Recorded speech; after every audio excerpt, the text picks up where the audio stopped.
ஆண்டவராகிய இயேசு கிறிஸ்துவின் நாமத்தினாலே உங்கள் யாவருக்கும் அன்பான கிறிஸ்துமஸ் நல்வாழ்த்துக்களை நான் தெரிவித்துக் கொள்கிறேன்.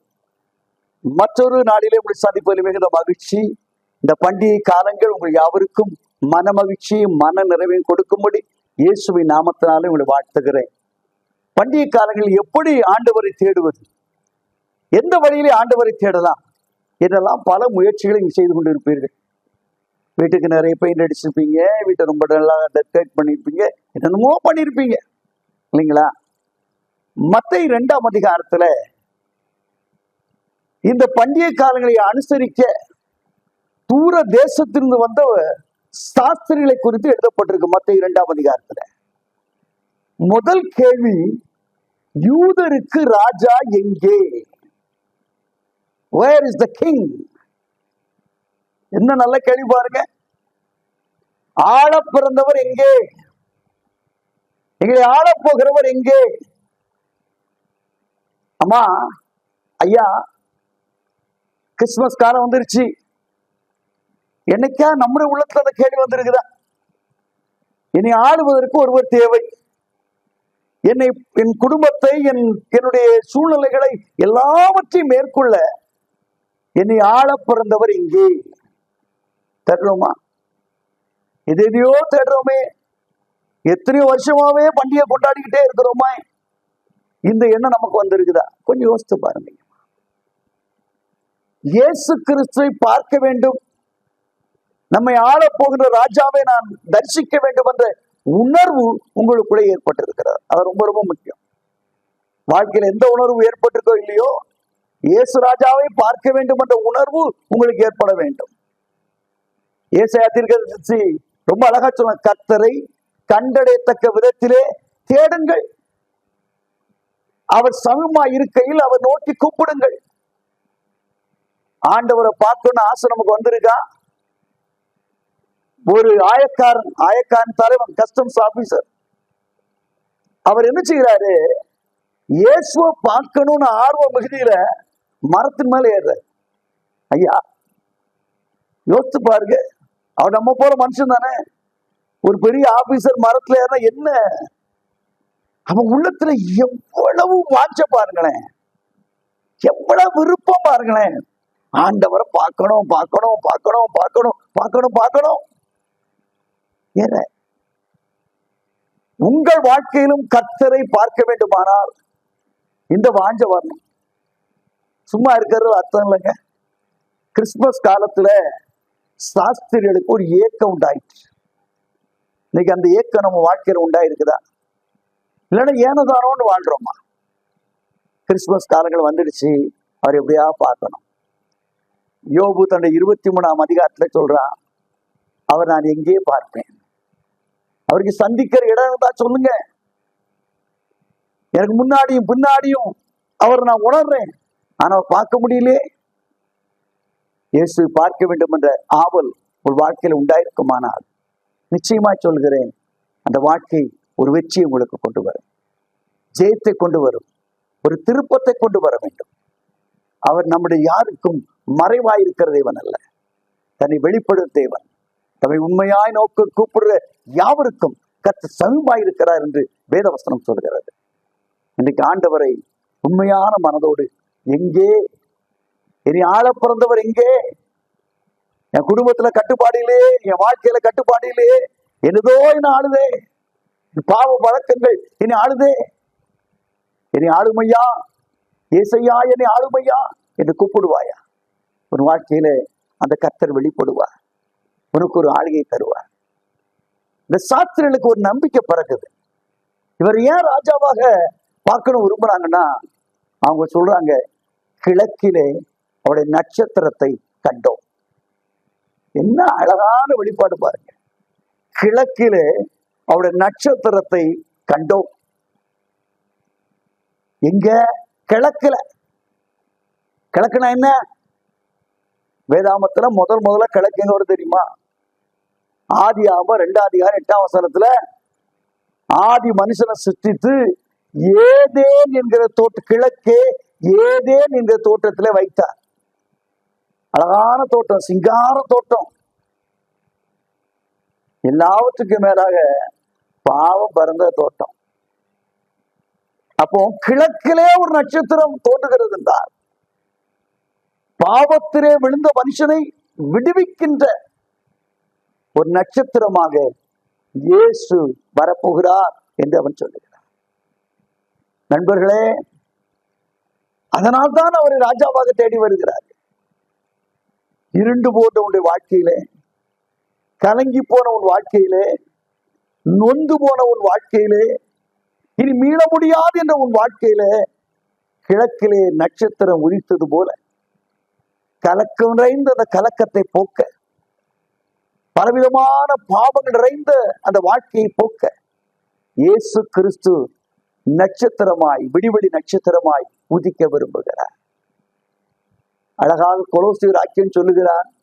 1 அதிகாரம் 13 வசனத்திலே, இருளின் ராஜ்யத்தில் நம்மை விடுதலையாக்கி குமாரின் அன்பு ராஜ்யத்திற்கு உட்படுத்துகிறவர் என்று எழுதப்பட்டிருக்கிறது. அந்த ராஜா, யூதருக்கு ராஜாவாக பிறந்திருக்கிறாரே, அந்த ராஜா என்ன செய்கிறார்? இருளின் ஆதிக்கங்களில் இருந்து உங்களை விடுவிக்கிறார். நீங்க ஒருவேளை எந்த இருளில் இருக்கிறீர்கள்? எதிர்காலம் ஒரு இருட்டாக தோன்றுகிறதா? உங்கள் குடும்ப சூழ்நிலைகள் ஒரு இருட்டாக தோன்றுகிறதா?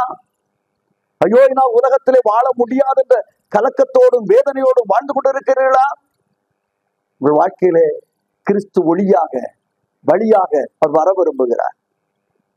யோவான் எழுதின சுவிசேஷம் சொல்கிறது, உலகத்திலே வந்து எந்த மனுஷனையும் பிரகாசிக்க பண்ணுகிற மெய்யான ஒளியே அவர். என் அற்புதமான ஒருவன். உன் வாழ்க்கையை ஆண்டவரால் பிரகாசமாக்க முடியுமா?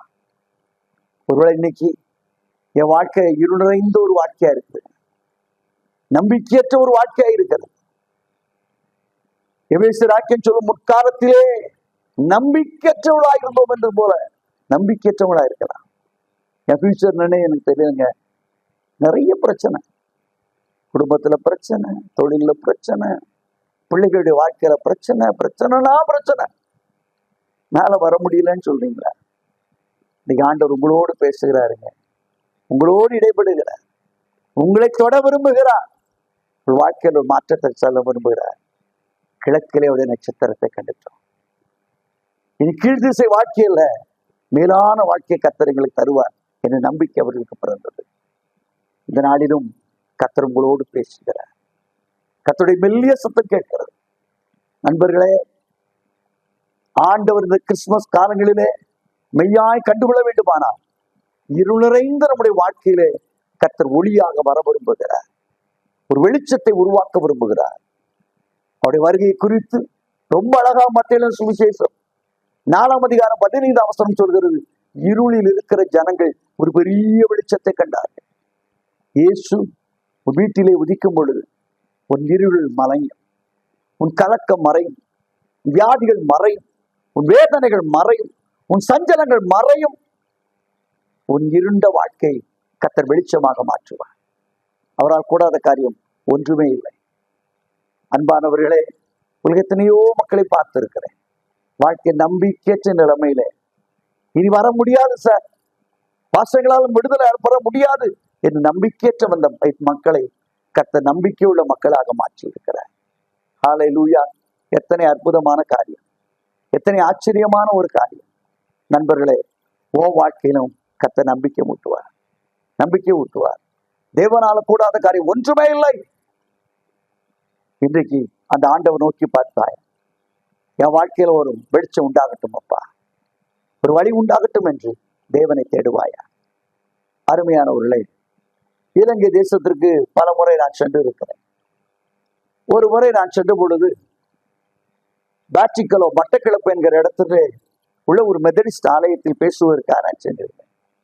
அங்கே உள்ள போதகர் ஒருவர் சொன்னார், ஐயா, உங்களை பார்க்க வேண்டும் என்று ஒரு போதகர் ஒருவர் வந்திருக்கார், இளம் போதகர். அவர் உங்களை சந்திக்க வேண்டுமாம், அவர் உங்கள் மூலமாய் ரட்சிக்கப்பட்டவனா? எனக்கு ஆச்சரியமாக இருந்தது. சரி, அவரை வர சொல்லுங்கள் என்று அவரை சந்திக்க வந்தார். நல்ல ஒயிட் அண்ட் ஒயிட் போட்டு வந்தார். பிரைஸ் தி லார்ட் பாஸ்டர் என்றார். எனக்கு அவரை பார்த்த பொழுது சரியா புரியவில்லை. சரி என்று நானும் தலையாட்டி விட்டேன். நான் உங்களால் தான் ரட்சிக்கப்பட்டேன் என்றார். எப்படி என்று கேட்டேன். அவர் சொன்னார், ஐயா, நான் ட்ரக்ஸ் வியாபாரம் செய்கிற ஒரு மனுஷன்.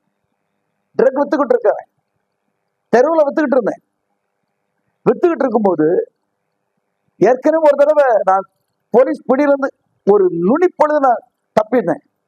அடுத்த போலீஸ்காரங்க அடுத்தாலும் உன் கையில கால சுடாம விட மாட்டேன்டா அப்படின்னு சொல்லி எனக்கு சவால் விட்டுருந்தான். ஆனால் நான் வித்து கொண்டு வந்த வேளையில போலீஸ்காரன் வந்துட்டான். துப்பாக்கி எடுத்து நான் கொல்லுவேன் அப்படின்னு சொல்லி என்னை நோக்கி சுட வந்தான். நான் அவனுக்கு தப்பித்து ஓடி ஓடி ஓடி ஓடி எப்படியா நம்மளை கண்டுபிடிச்சு கொன்றுவாங்க அப்படின்னு சொல்லி இருக்கும்போது இலங்கையுள்ள வாத்தல் என்கிற இடத்துல நகராட்சி கல்யாண மண்டபத்துல திடீர்னு போன எல்லாம் நிறைய பேர் பயப்படுத்திக்கிட்டு போனாங்க. அந்த கூட்டத்தோட கூட்டமா உள்ள போயிடுச்சு. எனக்கு ஆண்டவுக்கு சம்பந்தமே கிடையாது. நான் ட்ரக் விற்கிற வியாபாரி, எனக்கு குடும்பம் கிடையாது, ஒண்ணும் கிடையாது. சொந்த ஊர் இந்த ஊர். ஆனா நான் வாழ்ந்ததெல்லாம் கொழும்புல வாழ்ந்தேன். கூட்டத்துல முன்னாடி போய் உட்கார்ந்தேன். அன்னைக்கு நீங்கள் ஆண்டவருடைய வார்த்தையை சொன்னீங்க, சகோதரா உனக்கு நம்பிக்கை உண்டு, உனக்கு ஒரு நட்சத்திரம் உதிக்க போகிறது, உன் வாழ்க்கையில ஒரு மாறுதல் உண்டு என்று சொன்னீங்க.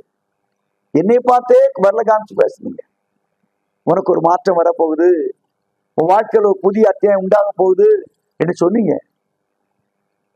திடீர்னு சொல்லி எனக்கு நான் யோசிக்க ஆரம்பித்தேன், எதுக்கு இந்த மனுஷன் என் கையிலேயே கை காமிக்கிற?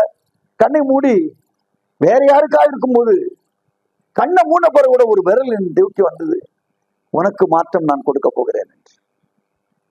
பின்பு நான் ஆண்ட நேரத்தில் நான் செபித்தேன், இயேசுவே என் வாழ்க்கையில மாறுதல் தாருன்னு சொல்லி.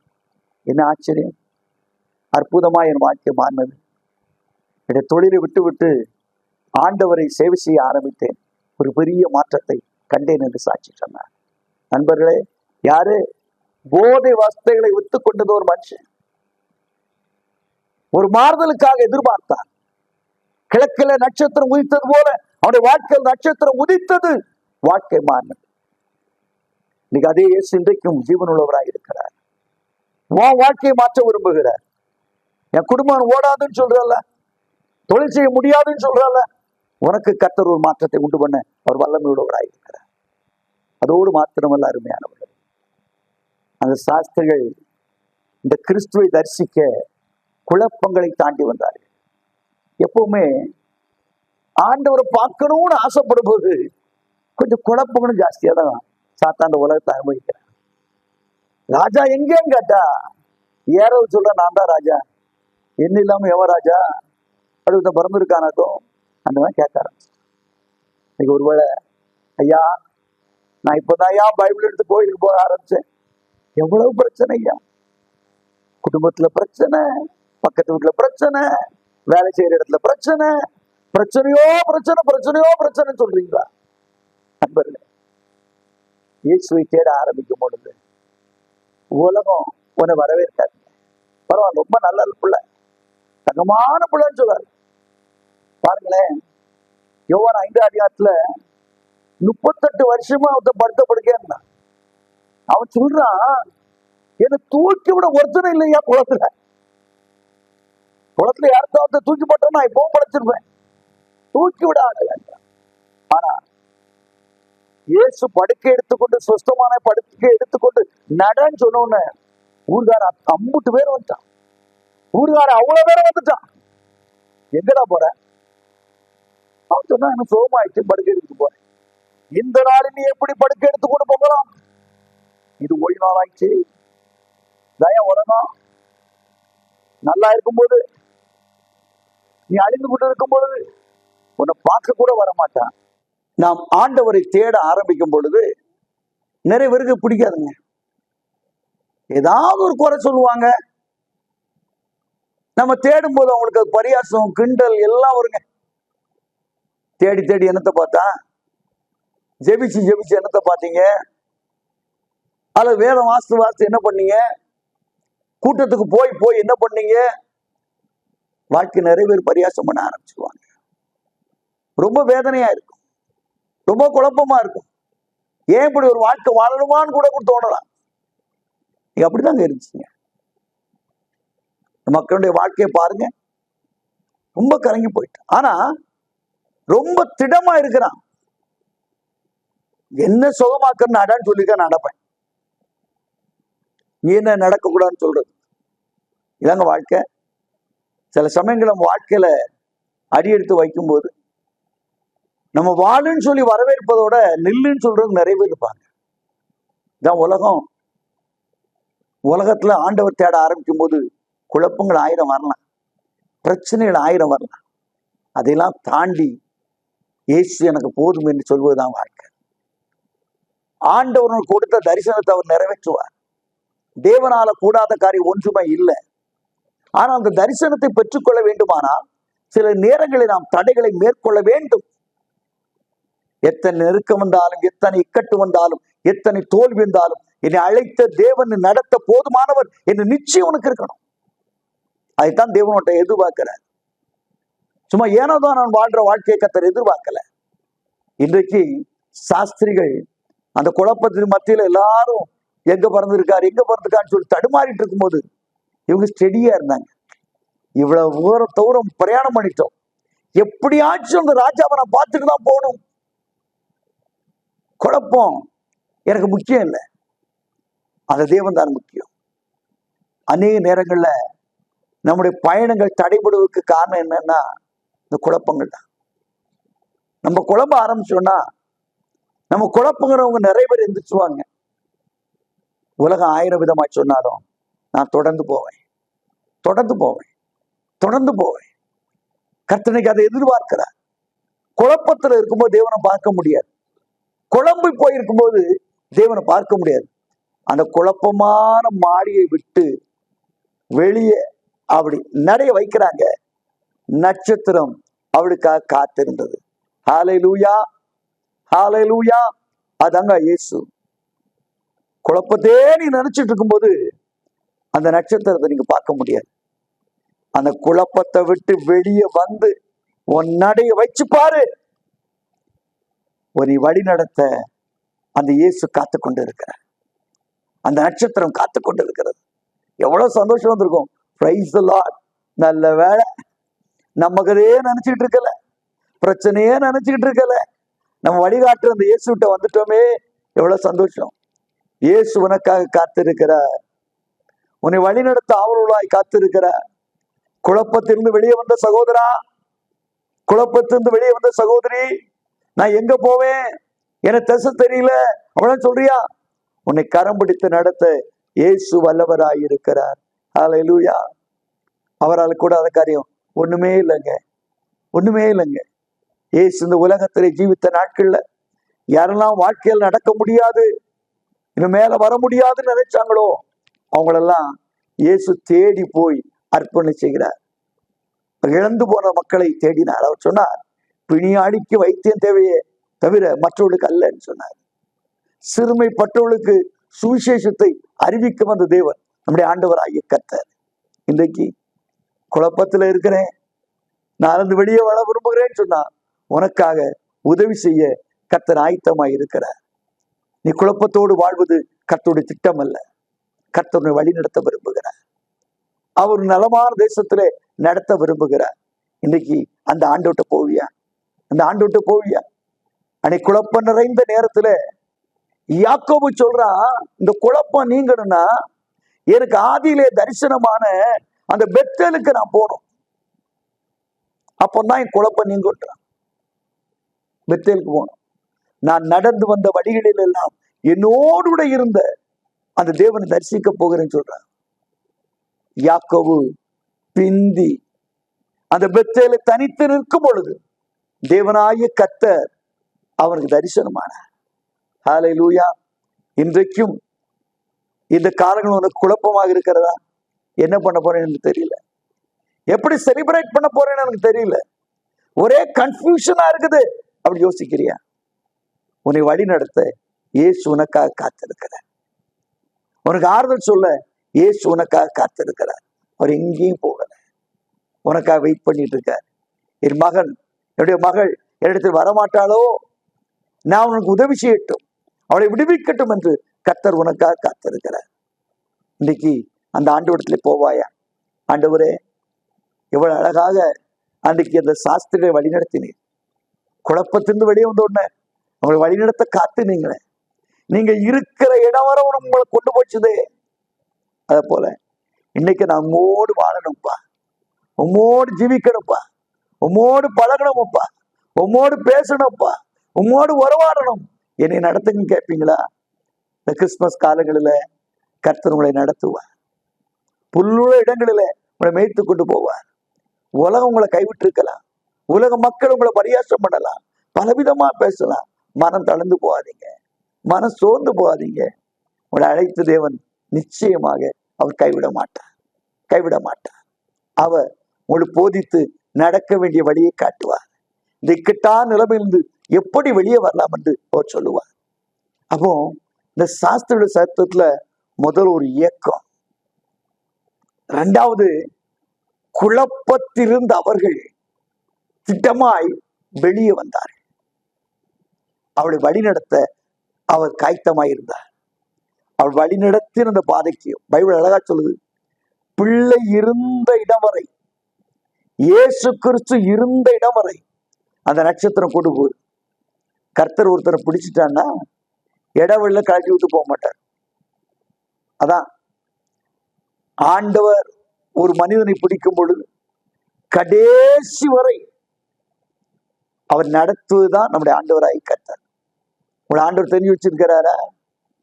நிறைய காரியங்கள் காணப்படலாம், ஆனா உங்களை அழைத்த தேவன் உங்களை ஒரு நாள் கைவிட்டு நடுவழியில விட்டுட்டு போக மாட்டார். உங்களுக்கென்று குறித்ததை அவர் நிறைவேற்றி முடிப்பார். யோபு என்ன அழகா சொன்னான், எனக்கு குறித்ததை அவர் நிறைவேற்றுவார். அத போல உங்களுக்காக என்ன வாழ்க்கை வைத்திருக்கிறாரோ, என்ன திட்டத்தை வைத்திருக்கிறாரோ அந்த இடத்துக்கு கொண்டு போவார். ரொம்ப அழகா சொல்ற இடத்த அண்டர்லைன் பண்ணுங்க, பிள்ளை இருந்த இடம் வரை அந்த நட்சத்திரங்களை கொண்டு போனது. Praise the Lord. இன்னைக்கு கர்த்தர் உங்களுக்கு காத்திருக்கிறாரு. என்னால ஒண்ணு முடியலன்னு சொல்றீங்களா? என் குடும்பத்துல ஒண்ணும் இல்லை, இந்த கிறிஸ்துமஸ் பண்டிகை எப்படி நான் கொண்டாட போறேன், எனக்கு உண்மையே தெரியாதுன்றீங்களா? கர்த்தரை நம்புங்க, அவரால் முடியும். உங்களை கொண்டு போக முடியும், உங்களை வழி நடத்த முடியும். அவர்கள் நடத்துவார். கர்த்தர் நித்தம் நடத்துவார். மகா வறட்சியான காலத்திலும் உங்களை நடத்துவார் என்று வேதம் சொல்கிறதே. அவர் உங்களை மறக்க மாட்டாருமா, மறக்க மாட்டார். கவலைப்படாதீங்க. உங்களை நம்பினவங்களா போயிட்டாங்களா? நம்பினவங்களா? இவர் என்ன காப்பாத்துவார், இவருக்கு சொல்லி தருவாரு. அந்த ஏரோது அரண்மனைக்கு போகும்போது சாத்திரம் என்ன நினைச்சிருப்பாங்க, ராஜா கிட்ட போறோம், நம்ம பிரச்சனைக்கு ஒரு சொல்யூஷன் கிடைக்கும், நல்ல ஐடியா சொல்லுவாரு, அப்படிதான் போயிருப்பாங்க. யோசித்து பாருங்க. ராஜா அரண்மனைக்கு போயிட்டோம், அழகா தூங்கி நல்லா சாப்பிட்டு முடிச்சு நல்லா டின்னர்லாம் முடிச்ச பிறகு ராஜா உட்கார்ந்து பேசுவாரு, ஒன்னும் கவலைப்படாதீங்க, அந்த பிள்ளை இந்த இடத்துல இருக்காக்கும், இப்படி போகலாம், இப்படி செய்யலாம், எடுத்துடுங்க எல்லாம் சொல்லுவான்னு நினைச்சாங்க. ஆனா கன்ஃபியூஷன், குழப்பம், குழப்பம். நீ நம்பின மக்கள் எல்லாம் உன்னை கைவிட்டாங்களா? ரொம்ப நொந்து போயிருக்கியா? ஐயா கையில காசு இல்லை ஐயா, வசதி இல்லை ஐயா, நான் என்ன பண்ணுவேன்னு யோசிக்கிறியா?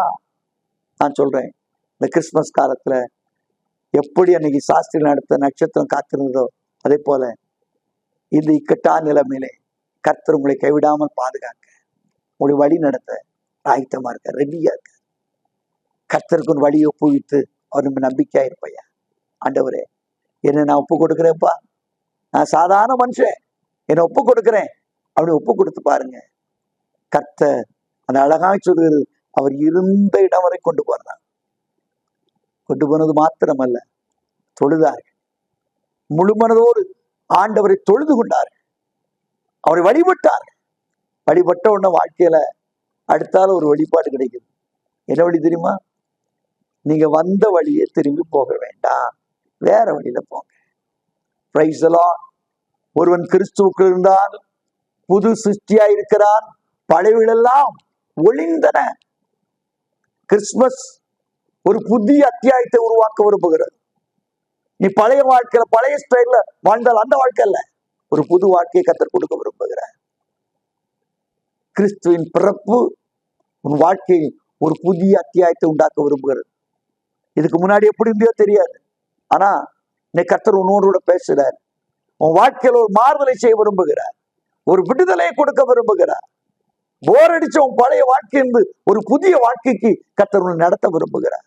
நீ ஒப்பு கொடுப்பையா, ஆண்டவரே எவ்வளோ காரியங்கள், எவ்வளோ பிரச்சனைகள், எவ்வளோ நெருக்கங்கள், எவ்வளவோ தொல்லைகளை நான் தாண்டி வந்து விட்டேன். ஒரு மாறுதல் வேண்டும், ஒரு மாறுதல் வேண்டும். என் வாழ்க்கையில இந்த ஆண்டுல ஒரு மாறுதல் வேண்டும். புதிய வருஷத்தை சந்திக்க முன்னாடி ஒரு மாறுதல் வேண்டும் என்று அந்த மாறுதலை எதிர்பார்ப்போமா?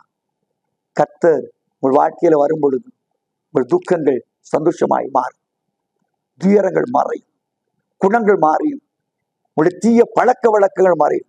ஒரு புதிய அத்தியாயம். பழைய வழி இல்லை, புது வழி, புது வழி. ஹல்லேலூயா. புது வழி. இதுவரை நடந்து வந்த வழி இல்லை, ஒரு புது வழி. புதிதும் ஜீவனுமான ஒரு வழி கர்த்தனுக்கு உருவாக்குவார்.